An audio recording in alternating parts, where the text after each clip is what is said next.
దేవునికి స్తోత్రం కలుగునుగాక. మరొకసారి మీ మధ్య నిలబడ్డం, జోసెఫ్ ప్రసన్న కుమార్ ఛానల్లో వాక్యం అందించడం ప్రభు నాకు ఇచ్చిన కృపాని ప్రభునందని నమ్ముతున్నాను. ఈరోజు మరి ఒక ఇంపార్టెంట్ టాపిక్తో మీ దగ్గరికి రావాలని కోరుతున్నాను. నీ జీవితంలో కూడా సీజన్స్ ఉంటాయి. ఈ సంగతి నీకు తెలుసా? నీ జీవితంలో కూడా సీజన్స్ ఉంటాయి. భూమి మీద ఏ విధంగా సీజన్స్ ఉంటాయో, కాలములు ఉంటాయో, మనిషి జీవితంలో కూడా సీజన్స్ ఉంటాయి. దేవుని వాక్యాన్ని స్టడీ చేస్తే, గమనిస్తే ఈ సత్యం తేటతల్లమవుతుంది.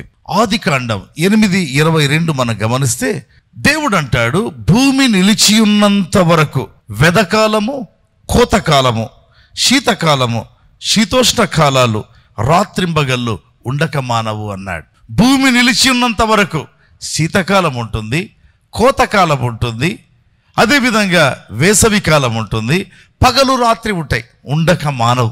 అవును కదా? అలాగే మానవ జీవితంలో కూడా సంతోష సమయం ఉంటుంది, దుఃఖ సమయం ఉంటుంది, ఏడ్చేటువంటి సమయం ఉంటుంది, కృంగిపోయేటువంటి సమయం ఉంటుంది.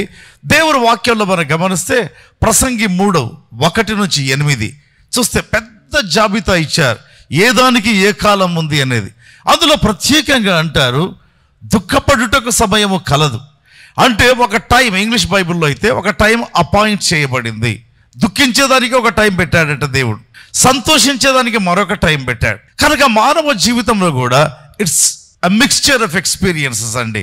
అంటే రకరకాలైనటువంటి అనుభవాల యొక్క సమ్మేళనమే మానవ జీవితం అనేటువంటిది మనం ఎప్పుడు కూడా మర్చిపోకూడదు. నీ జీవితంలో దుఃఖ సమయం ఉంది, దుఃఖపడుతున్నావు అంటే సంతోషించే సమయం కూడా ఉంది.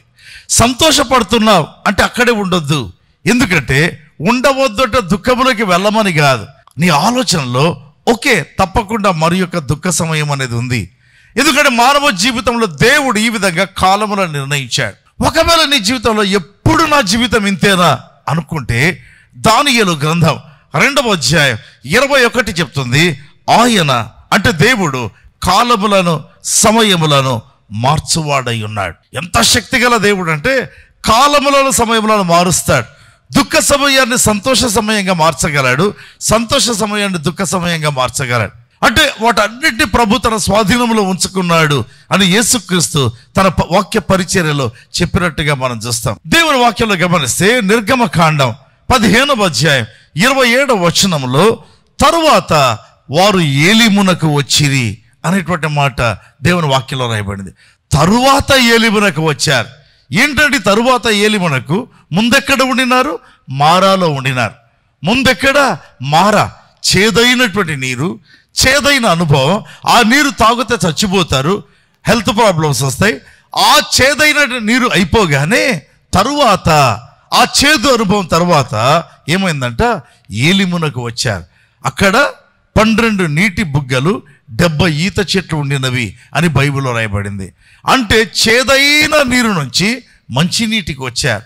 అంతేకాదు, భయంకరమైనటువంటి పరిస్థితుల్లో నుంచి ఆనందకరమైనటువంటి పరిస్థితుల్లోనికి వచ్చారు. అంటే అర్థం ఏంటి? ఒక సీజన్ అయిపోయిందంటే మరి ఒక సీజన్ ఉంది. చాలా సందర్భాల్లో దేవుని బిడ్డలు భయపడుతూ ఉంటారు, ఈ సీజన్లో ఇలాగే ఉండిపోతామా? ఇదేనా మా జీవితం? మా జీవితమే ఒక దుఃఖపు సీజనా, లేకపోతే ఒక డిప్రెషన్తో కూడిన సీజనా? నో. బైబిల్లో చూసినట్లయితే సీజన్స్ మారుతాయి. భూమి మీద సీజన్స్ ఏ విధంగా మారుతాయో అదేవిధంగా మానవ జీవితంలో కూడా సీజన్స్ మారుతాయి. భయంకరమైన ఎండాకాలం వస్తుంది. అంతకుముందు ఫిబ్రవరి నెల. ఈ ఫిబ్రవరి మాసం ఇండియాలో ఎవరికైనా చాలా ఇష్టమైన నెల. అటు వేసవి కాదు, అటు చలికాలం కాదు, మధ్యలో ఆహ్లాదకరంగా ఉంటుంది. ఇట్లాగే ఉంటే బాగుంటుంది వాతావరణం అనుకుంటే మెల్లిగా మార్చి వచ్చేస్తుంది. మెల్లిగా ఎండలు వస్తాయండి. ఎండలు పెరగడం ప్రారంభిస్తాయి. అదేవిధంగా ఎండలేంటి, మై గాడ్ 43-45 డిగ్రీలు ఉంది అంటే మెల్లిగా మారిపోయి చల్లబడుస్తూ వర్షాకాలం వస్తుంది.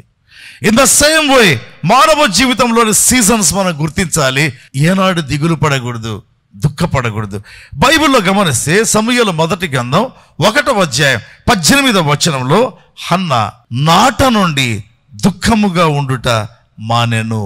అంతవరకు బైబిల్ ఏముంది? నాట నుండి దుఃఖముగా ఉండుట మానెను. అంతకుముందు ఏ విధంగా ఉన్నిందామె? చాలా దుఃఖంగా ఉన్నింది, ఏడ్చేది, తట్టుకోలేక మౌన వేదన, చెప్పాలంటే ఒక విధంగా ఆయాస పడతారు కదా చిన్నపిల్లలు ఏడ్చేటప్పుడు. ఆ విధంగా పెదవులు మాత్రము కదలతూ తన ఆత్మను దేవుని దగ్గర కుమ్మరిస్తూ ఏడ్చిందండి. ఆ పిదప ఏమైందంట, దుఃఖముగా ఉండుట మానేను. దుఃఖము మానిపోయే సీజన్ వస్తుంది, దుఃఖముగా ఉండే సీజన్ ఉంది, దుఃఖము మెల్లిగా మానిపోయేటువంటి సీజన్ వస్తుంది. కనుక నీ జీవితంలో సీజన్స్ ఉన్నాయి. కనుక ఎప్పుడు కూడా ఇలాగే ఉండిపోతాను, ఎప్పుడు నా జీవితం ఇలాగే అని మాత్రం నీవు అనుకోవద్దు. అది దేవుని చిత్తం కాదు, అది దేవుని చిత్తం కానే కాదు. పరిశుద్ధ గ్రంథంలో మనం గమనిస్తే దేవుని వాక్యం చెప్తుంది కదా, 2 కొరింథీ 4:16 పౌలు పలికేటువంటి మాట, కావున మేము అధైర్యపడము అన్నాడు. ఎందుకంటే ఈ మాట అన్నాడు అంటే తన జీవితంలో అధైర్యపడే ఒక సీజన్ ఉన్నింది, అంతే కదా. ఇప్పుడు అంటాడు నేను అధైర్యపడను, కావున నేను అధైర్యపడను అంటున్నాడు. అధైర్యపడిన సీజన్ ఉంది, ఇప్పుడు తను అనుకుంటున్నాడు ఇక నేను అధైర్యపడను అంటున్నాడు. కారణం ఏంటి? అధైర్యపడకుండా ఉండేదానికి ఒక కారణం ఉంది. ఏముంది? అధైర్యపడకుండా ఉండేదానికి ఒక కారణం ఉంది. నీ జీవితంలోని క్రీస్తు, బైబిల్ చెప్తుంది కదా, మహిమ నిరీక్షణ అయి ఉన్నాడు. ఏంటి మహిమ నిరీక్షణ? ఆయన ఈ లోకానికే కాదు ఆ లోకానికి కూడా నిరీక్షణే, నజరేయుడైనటువంటి యేసు ప్రభు. అంటే ఈ లోకంలో జీవించేటువంటి మనకు వేరొక లోకం ఉంది. ఆ లోకం పరిశుద్ధులుండే లోకం, పరలోకం, దేవుడు నివసించేటువంటి లోకం అనేటువంటి శుభప్రదమైన నిరీక్షణ ఇచ్చేటువంటి నామం యేసునామం. అంతేకాదు ఈ లోకములో కూడా ఆయన నీకు నిరీక్షణ అయింటున్నాడు. ఈ లోకంలో కూడా ఏమైంటున్నాడు? ఆయన నీకు నిరీక్షణ అయింటున్నాడు. అంటే దుఃఖములో నిరీక్షణ ఏంటండి? దుఃఖములో నిరీక్షణ, దుఃఖములో ఎదురు చూడడం. అంటే దుఃఖ సమయంలో నుంచి నిరీక్షణ అనే పరిశుద్ధాత్మ ఆయుధము ద్వారా ఒక అందమైన భవిష్యత్తులోనికి తొంగి చూస్తారు. అంటే కొత్త సీజన్లోనికి చూడడం ప్రారంభిస్తారు.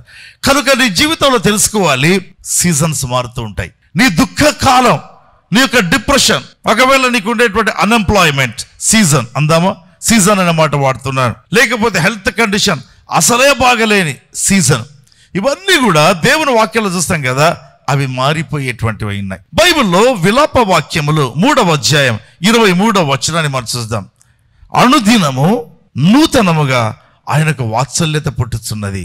ఇంగ్లీష్ బైబిల్లో అయితే ఎవ్రీ మార్నింగ్ అని ఉంటుంది, ప్రతి ఉదయం. తెలుగు బైబిల్లో అనుదినము, ఇంగ్లీష్ బైబిల్లో ఎవ్రీ మార్నింగ్. మన జీవితంలో దుఃఖమా కష్టమా కాదు, ముఖ్యమైనది ఏం చెప్పమంటారా? ఉదయము నువ్వు నిద్ర లేయగానే నా జీవితంలో ఈ రోజు ఎందుకు ఇలా ఉంది అనుకోక ముందే బైబిల్లో చూసినట్లయితే నిన్ను చూడగానే దేవునికి నీ మీద వాత్సల్యత పుట్టుతుంది. అనుదినము, everyday. And according to English Bible every morning నూతనముగా వాత్సల్యత పుడతా ఉంది. కాబట్టి దిగులు పడవద్దు. పౌలు అంటాడు కదా, కాబట్టి అన్నాడు. అప్పుడు ఆయన చెప్పిన కారణం ఒకటి, ఇప్పుడు నేనంటున్నాడు ఈ కారణం చేత. దేవుని వాక్యం చెప్తుంది కదా, ఏ కారణం? ప్రతిరోజు నీ మీదికి దేవుని అనుగ్రహం వస్తుంది, ప్రతిరోజు నీ మీదికి దేవుని కృప దిగి రావటం అనేటువంటిది జరుగుతుంది. ఎవ్రీ మార్నింగ్ నువ్వు లేచి పైనుంచి వస్తున్న ఆయన కృపను చూడు, కింద కనిపించే సమస్యను చూడవద్దు. పైనుండేటువంటి కృపను చూడు, క్రింద కనిపించే సమస్యలను చూడవద్దు. అది దేవుని చిత్తంగా బైబిల్లో గమనిస్తే అసలు ఎందుకు మన యొక్క జీవితంలో సంతోషం, ఎందుకు కాన్ఫిడెన్స్, ఎందుకు ధైర్యం, ఎందుకు ఒక కొత్త సీజన్, ఆనందకరమైన సీజన్ వస్తుంది అని చెప్పమంటారా? ఎఫెసీయులకు రాసిన పత్రిక 3వ అధ్యాయం 20-21 వచనాలు చూస్తే మళ్ళీ పౌలే అంటాడు. ఏమంటారు చెప్పమంటారా? మనము అడుగు వాటన్నిటికంటే, ఊహించు వాటన్నిటికంటే అత్యధికముగా చేయే శక్తి గల దేవుడు. ఎవరంట దేవుడు? అత్యధికముగా చేయే శక్తి కలిగినటువంటి దేవుడు. Praise the lord. మన జీవితంలో కలిగే శ్రమలకు భయపడవద్దు. బహుగా ప్రేమించే తండ్రి దగ్గర ఆనందించిన దినాలు ఉండినాయి యోసేపుకు. ఆపిదప్ప గుంటలో పడినటువంటి మరొక సీజన్ వచ్చింది. ఆపిదప్ప ఇష్మాయేలీయులకు అమ్మివేయబడిన మరొక సీజన్ వచ్చింది. ఆపిదప్ప ఆ పోతిఫర్ ఇంటిలో తానే రాజు అయి ఉన్నాడు, అటువంటి సీజన్ వచ్చింది. ఆపిదప్ప భయంకరమైన నిందపడ్డాడు, జైల్లోకి వెళ్ళిపోయాడు, ఆ సీజన్ వచ్చింది. చివరిగా క్లైమాక్స్ ఆయన జీవితంలో ఒక సింహాసనం మీద లేదా రాజు దగ్గర ఒక ప్రధానమంత్రి లాగా చివరిగా మరి యొక్క ఆనందకరమైన అతిశయానికి కారణమయ్యే సీజన్ వచ్చింది. కారణం ఊహించు వాటికంటే, అడుగు వాటికంటే అత్యధికంగా చేయ శక్తి గల దేవుడు. Praise the lord. నీ జీవితంలో సీజన్స్ ఉన్నాయి, మర్చిపోవద్దు. నీ జీవితంలో సీజన్స్ అనేవి ఉన్నాయి. ఈరోజు దుఃఖపు సీజన్లో ఉన్నావా? భయపడవద్దు. ఆనందకరమైన సీజన్ ఉంది. ఆనందకరమైన సీజన్లో ఉన్నావా? రాబోయే మరొక సీజన్ కొరకై ఇప్పుడే ఈ సందేశం ద్వారా సిద్ధపడు. ప్రభు నీతో మాట్లాడుతుండగా ప్రార్థన చేస్తాను.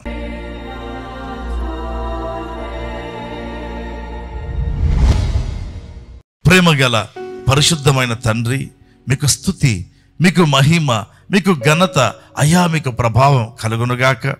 తండ్రి, అందించబడిన వాక్యం గొప్పగా ఫలింపచేయండి. ప్రతి జీవితంతో మాట్లాడండి. ప్రతి ఆత్మను వెలిగించండి. క్రీస్తు కృప ప్రతి ఒక్కరికి ప్రసాదించండి. క్రీస్తు రూపానికి సమరూపంగా ప్రతి ఒక్కరిని మార్చండి. తండ్రి, సీజన్స్ను గుర్తించి ధైర్యముగా ఉండటకు సహాయం చేయండి.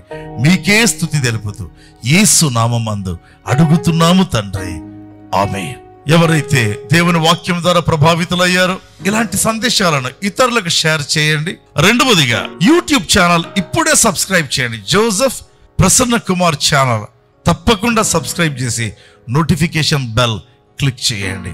దేవుడు మిమ్మల్ని దీవించును గాక. ఆమేన్.